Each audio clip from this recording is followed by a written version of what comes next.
Man, what's going on? What's going on, man? It's your boy. Just really want to get on here. I know I'm a little late um, with probably with the response of the election and everything. Just really want to just give my view. As you know, Biden basically creeped creeped out into a victory. Trump is not really conceding yet. He's not really conceding defeat. He's actually pushing several lawsuits in several of the key states um, about voting fraud, trying to challenge some legitimate of the mail-in votes.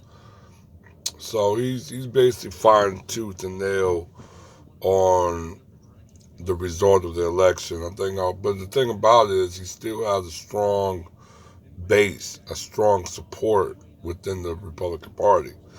And they say he's even liable to run in the 2024. Now, is he going to try? Maybe so. Is he going to maybe win the nomination? Maybe so. But who knows? Maybe in 4 years they might let Pence run.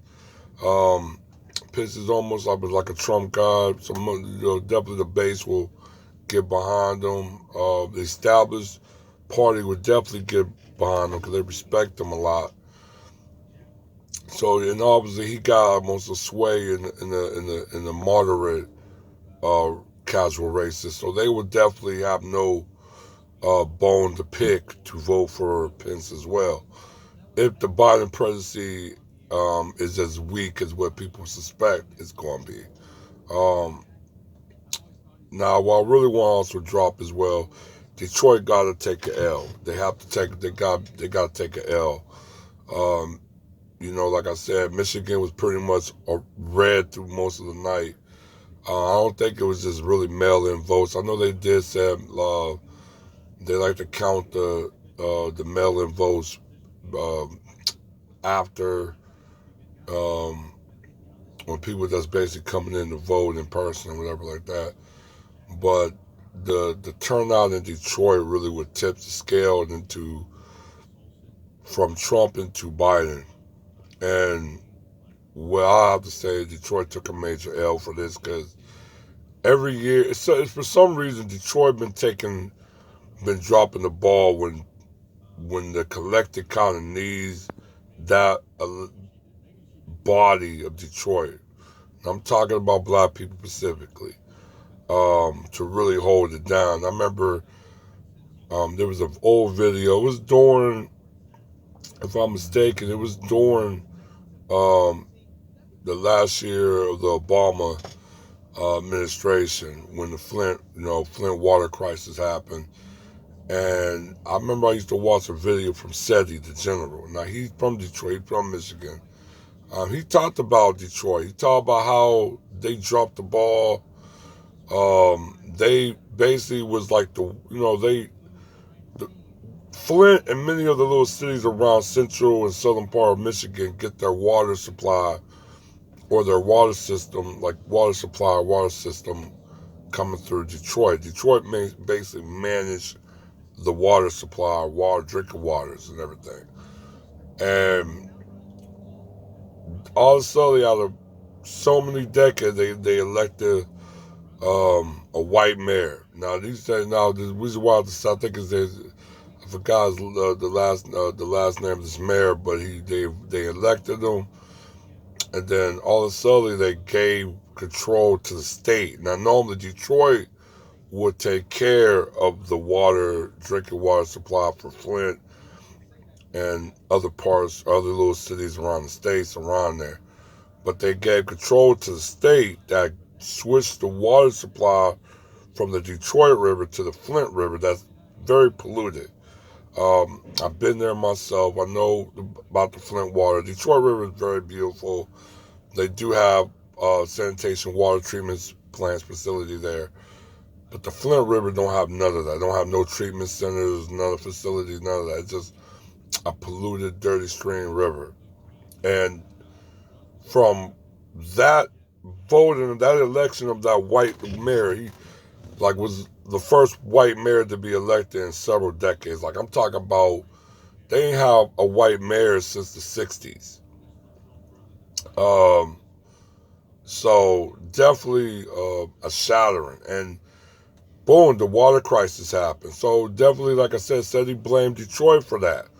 And same with Dr. Claude Anderson, him bringing the economic agenda to the city, and the city just kind of just locked them up out of the city. You know what I'm saying? They've been getting gentrification to hell as we speak. Detroit gotta take this L. I mean, um, it's just what it is. Detroit gotta take an L. I mean, um, Pennsylvania normally is a Democratic stronghold.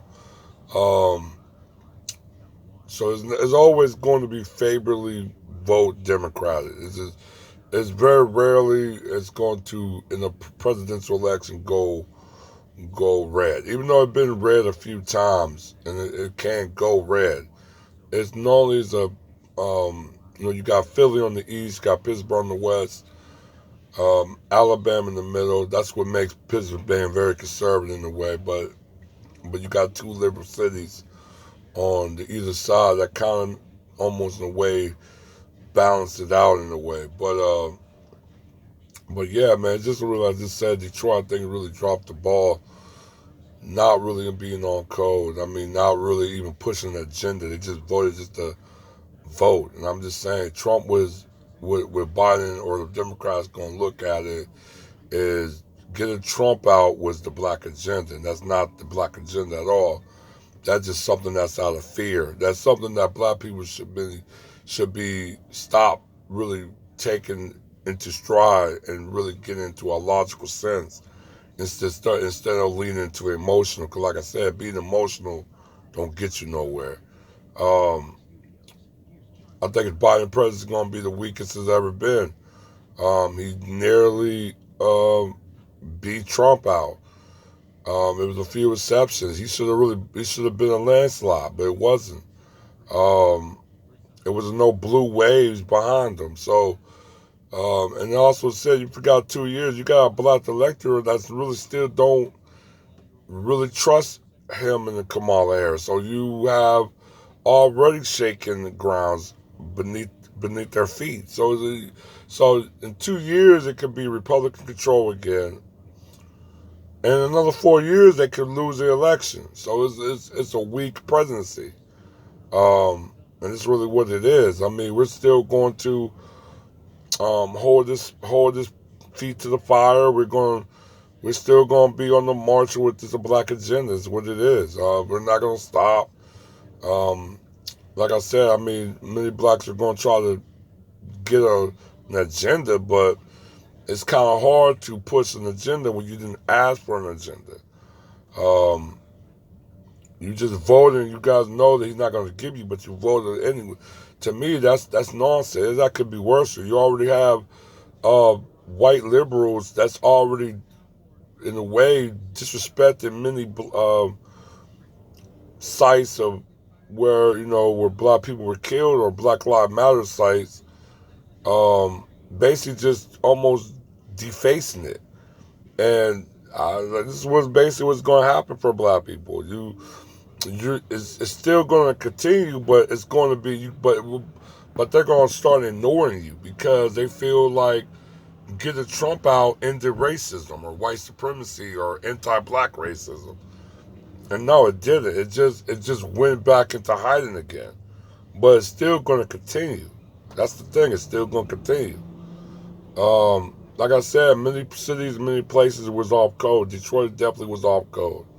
Um, like I said, Detroit, if Milwaukee, I think came in droves too. So Milwaukee was somewhat off of code. Atlanta was in a way somewhat off of control, but you, like I said, you have just some black people that just don't want to let go of the status quo. And that's just what it is.